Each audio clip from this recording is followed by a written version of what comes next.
And Chip Reid is joining us now from the Smithsonian Center in Front Royal, Virginia. Chip, you know, we saw in your piece that everyone was wearing gloves in order to protect the little cheetah cubs. What other precautions are they taking? That's right. Well, we wore overalls, we wore gloves, we wore booties on our feet. They just don't want to track anything in that might have some kind of disease, spores or something on them. They also want to minimize the human scent so that when mom comes back, they put her in her facility to eat breakfast when they go in there to weigh the cheetah cubs, because she would have a fit. She would freak out if she actually saw humans with her cubs at that age.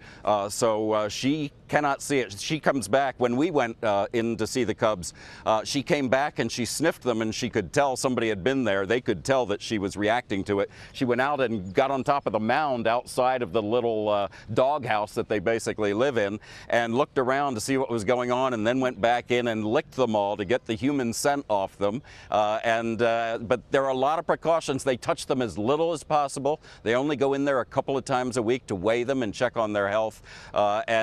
It's mom's job to raise them, not the scientist's job to raise them. Oh yeah, I'm sure you don't want to make a mama cheetah mad at all. No. How long are they going to be staying at this facility in Virginia, the cubs? Well, they'll probably be here between a year, year and a half, maybe 2 years. These behind me, for example, that's mom right there. I think I've got it right. And these are two sons and a daughter.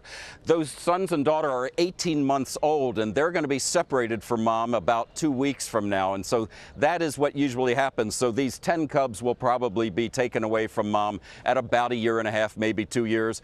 And then some of them will probably stay here at this breeding facility in the Blue Ridge Mountains. Some will go to zoos around the country and other breeding facilities. And I'm hoping that one of them I'm going to be able to slip into my shirt and take home with me.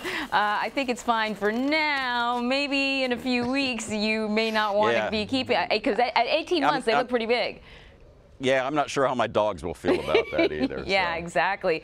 They'll feel probably delicious to the cheetahs. Oh, no. No. It'd be the other way around. They're tough. The Smithsonian is actually asking for the public's help to actually name these cubs. Any front runners in terms of names being considered?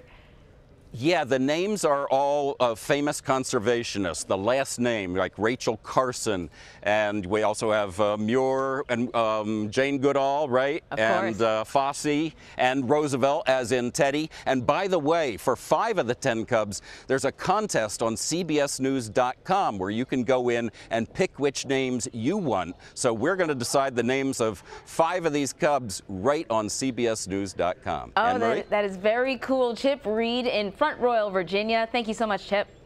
You bet.